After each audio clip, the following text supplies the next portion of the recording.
There are a lot of high achievers that have tumultuous childhoods, but you would never know because a high achiever will never admit to it. But here's the thing about high achievers. High achievers are high achieving for a reason. In this video, I'm interviewing a woman about her trauma default. It's really about how the narrative of what she's telling herself about her childhood has shaped her entire adulthood, including her ability to be able to make money.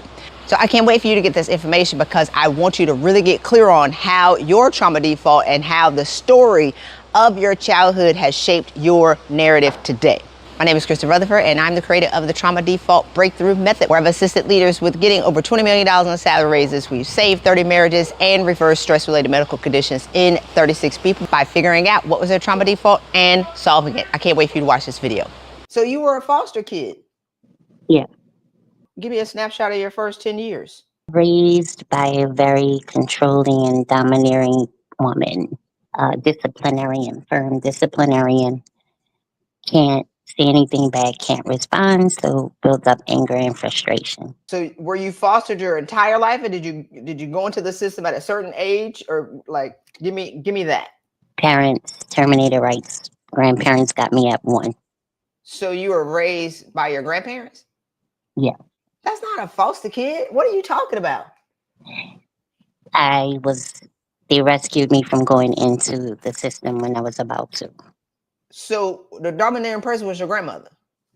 Yeah. Okay. All right. That's different. So here's the thing, and I'm not judging you, but this is how I talk. I mean, if you follow me, I'm very direct because we ain't got time to be playing around. That's what therapists do. They drag you for 3 years. We're going to get this thing settled in 15 minutes, maybe 10. Who told you that you were fostered? Where did that narrative come from? That's the name I was given from cousins and siblings who were kept. So that's how I was treated from the family. Where are you from? Louisiana. Oh, okay. Small town. Great. All right. Because that's pettiness that only small places can do. So we got to shape this narrative, because that narrative that you have is it shapes how you see yourself. And if it shapes how you see yourself, it shapes everything about the story that you tell yourself and how you're showing up today. Does that make sense? So we gotta break this down. And did you see your mama, or was she going? Was she through the wind? Which one was it? In and out, but very resentful. Your mama was resentful to you. Yeah. Are you the only child? Yeah. Okay. Now I'm gonna show y'all what I'm doing right here, because this is pretty much what I do with my clients. I look at people like a quilt. I don't judge the patches of a quilt because I'm whole. And I want to be clear with y'all. A lot of successful people have some of the craziest childhoods you ever heard of in your life. You would never know. These are directors and vice presidents and COOs and CEOs. You would never know because they never told you and you never asked. A lot of high achieving people who can't stop are survivors.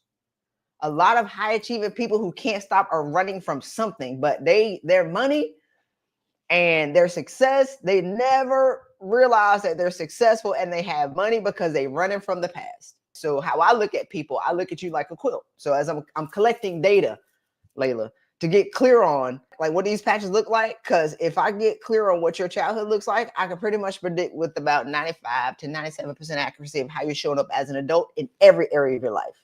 Okay. So I'm not in your business. I'm trying to get clear on what these patches are. Okay. Okay.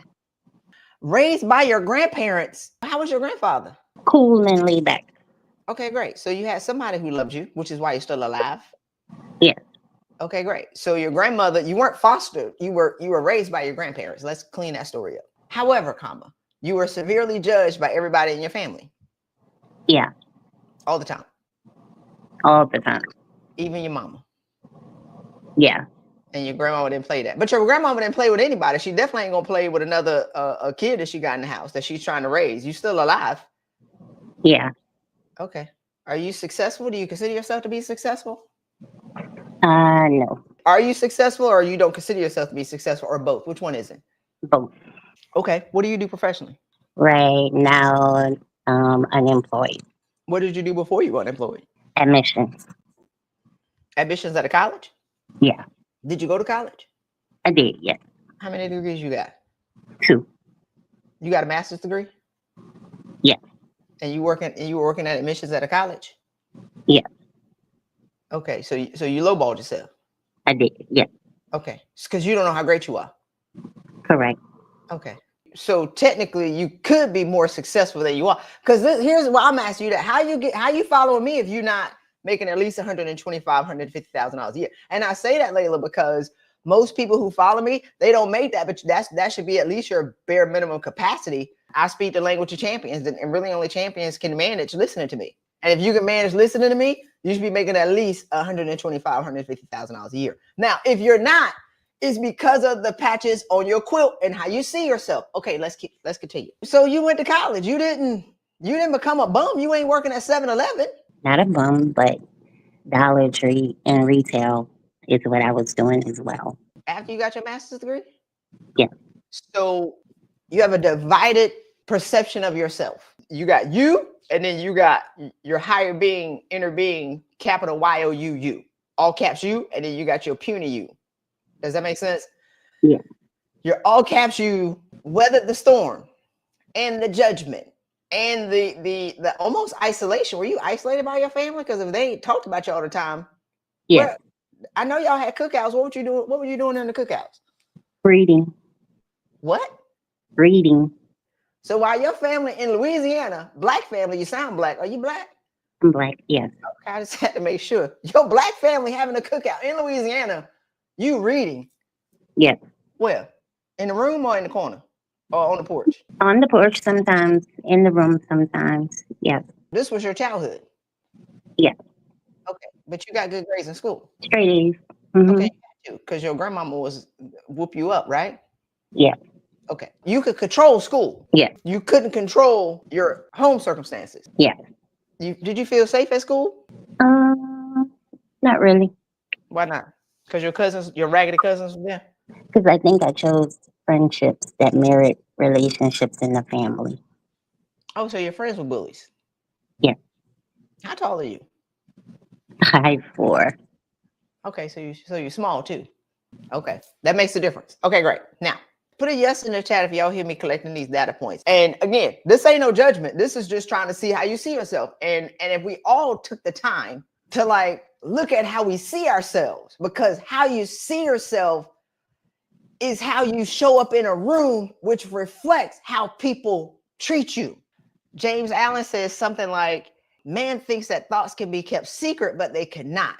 So what I'm doing right now, Layla, I'm trying to get this, right? Like this quilt, this patch, because all of these things of how you see yourself, which I don't know if anybody has ever asked you these questions before, is shaping how your life is going and has gone. And Correct. if we can get you to change this, everything changes. Okay.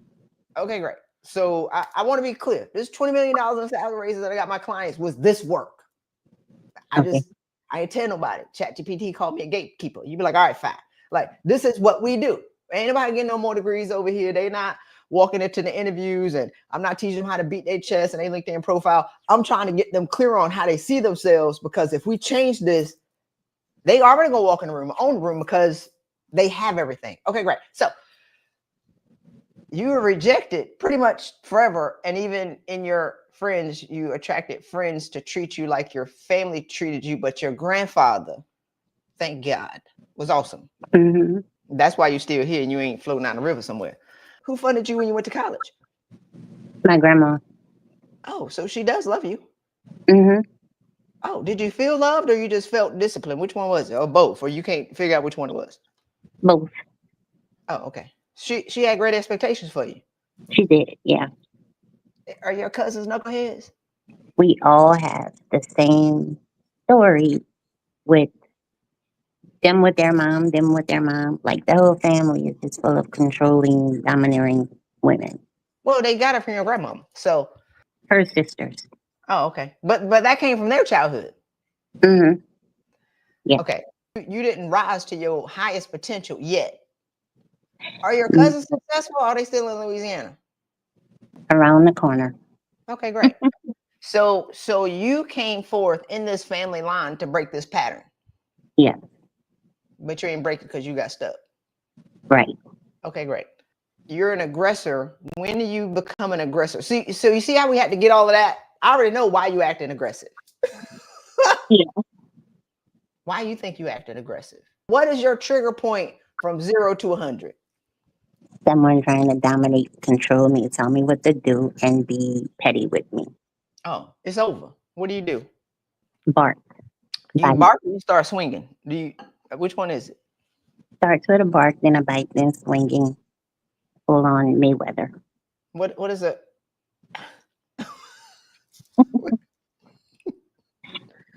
What does the bite look like? Cursing. Oh, so you cuss them out. You black out. Yeah. It's over. Yeah.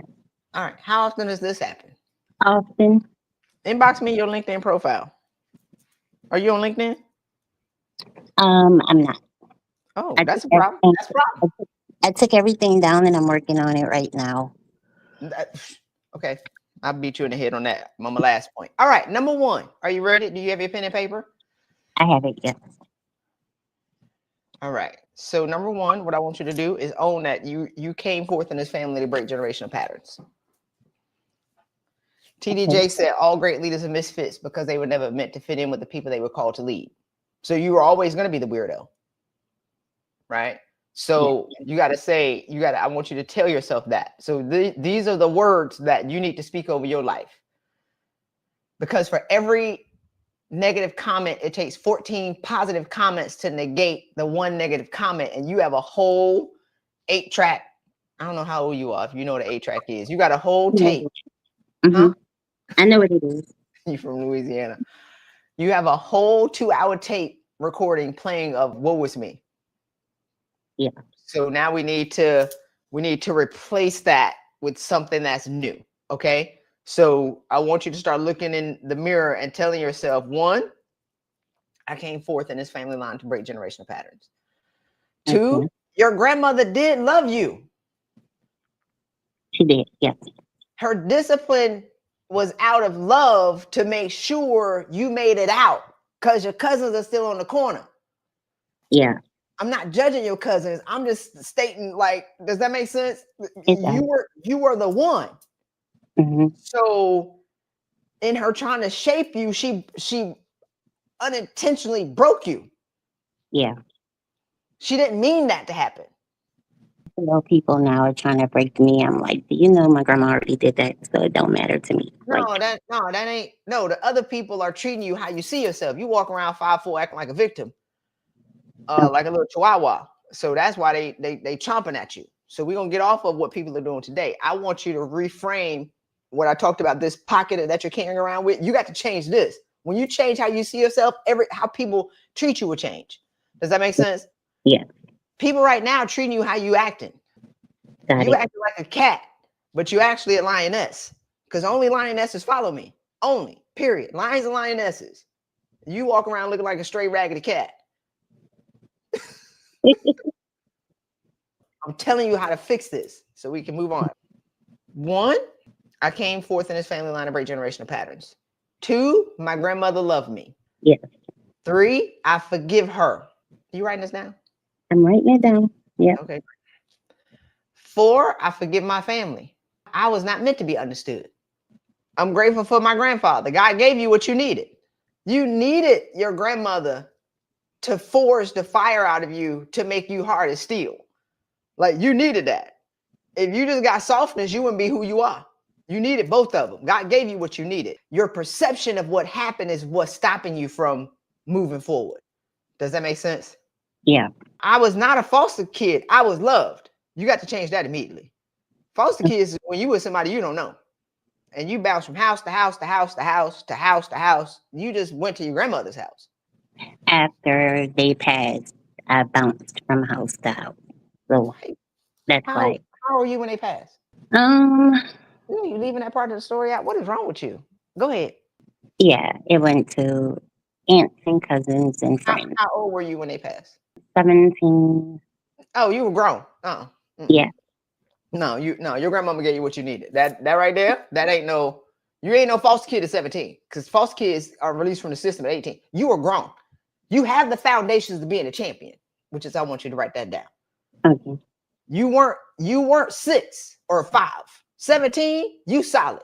So you solid, baby. Like let's be clear. You just have judged the structure. Yeah. Be ye transformed by the renewing of your mind. Create in me, Lord, a clean heart and renew a right spirit in me. Those are your scriptures. You have to change and let go of and break off the barnacles, because I was a Coast Guard, so I'm thinking like aquatic things. You have to break off like how you see yourself. I see the barnacles as you said it. Okay, great. You gotta break that off. You like and reveal who's there. Once you remember who you are, you ain't got to do anything other than change how you see yourself. And how you change how you see yourself, you have to change and rewrite the script for how you judge your past. Then once you see yourself clearly, Layla, go forth and get the job that you desire. You ain't walking around with no master's degree talking about you unemployed working at these stores. That's a choice because you got barnacles on your eyes. Okay. You don't have to do one more thing. You bet not get another degree. Because if the second one didn't work, the third one is not going to do anything. Right? Mm-hmm. What was your master's degree in? And we'll talk on the next call. Entrepreneurship. What were you going to do with that degree? I got certified in wedding planning. All right. Why you ain't planning weddings? People ain't getting married no more? I get married, yep.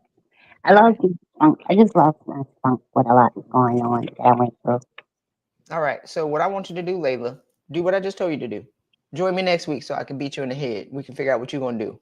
Because I'm talking to somebody who got barnacle on their eyes, which is pointless. So I'm wasting my time right now. Does that make sense?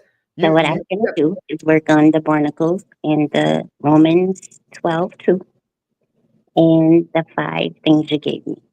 Great. And then next week, let's talk about where you're going, because I'm talking to somebody who's irrational, because you don't know who you are right now. I'm talking to the cat. I ain't talking to the lioness yet. All right? Okay. Yay. Somebody just asked, let me read it again. What is one belief or mindset shift that you think changes the game for most people you work with? Here's the thing. Most people want free, cheap, and easy solutions. Y'all want a hack. Y'all want the 1 minute thing. Y'all, how long was I just talking to Layla? What? And we ain't even get into like all of it. It takes work to change, right? And so how do you guide your clients through imposter syndrome, especially high achievers? I don't know if you just heard what we just did, Callie, over the past 25 minutes, but I invite you to watch the replay. The imposter syndrome comes from not knowing who you are.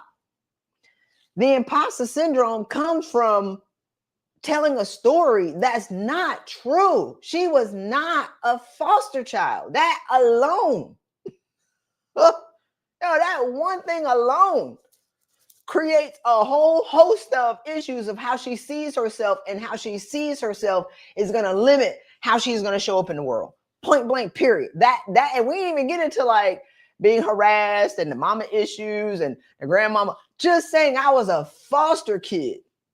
It was not true. That's the imposter syndrome all day. Like, that's what creates the imposter syndrome.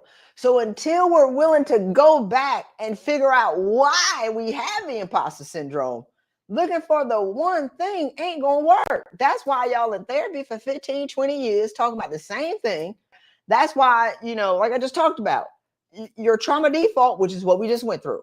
What is the root cause of all the things that are going on in your life? What's the story?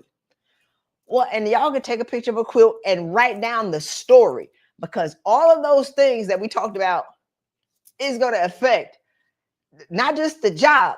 It affects how she shows up in relationships.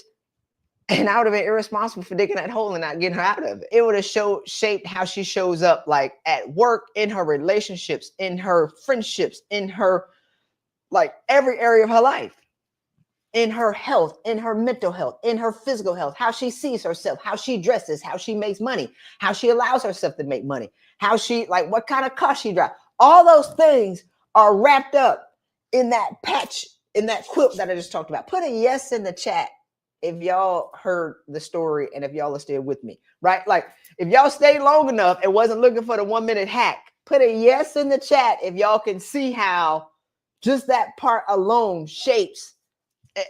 All of that matters. So the one belief in the mindset, Callie, if you were still here, is not one thing. There is no hack. There is no, if I do this one thing, everything gonna change. No. No, it's not. If I listen to this podcast until we go and work on this childhood and how you see yourself, any podcast that you listen to is really going to be addressing and dressing up your brokenness. Anything that you listen to and anything that you do is going to dress up this. We ain't touched this, but this is how this person shows up. That's why you feel like an imposter. And it's only so much that a successful person can take before they break. The thing about successful people, either some people didn't like catch the rung on the ladder. Layla, you missed the rung. That don't mean the ladder ain't still there waiting for you. You ran and you tried to catch the ladder. I just used one hand. Y'all taking pictures. And you swung on the ladder and you fell flat on your back. That don't mean the ladder's still not there. You have everything. Man, get up. Okay? And the ladder isn't even that high. It ain't 6 feet tall, even though you're 5'4". It's like 5 feet tall. God is like, man, lower this ladder. Man, step up on this ladder and get up. Now, if you were the successful person and you ran and you grabbed the rung on the ladder and you pulled yourself up, still climbing, still got money. You got the 6-bedroom house. You got the car. You got the kids. You got the husband. And you still climbing. You don't know how to stop. And the foundation and the awareness of how you see yourself, especially in times like this, it really started in 2020. The foundation started cracking. And then you started to do more to try to smother it, to try to smother this with success. And you never stop to address this. So it doesn't matter how high you go. The higher you go, the further away you are from this, which is why now people are falling apart, breaking, talking about they bipolar. What?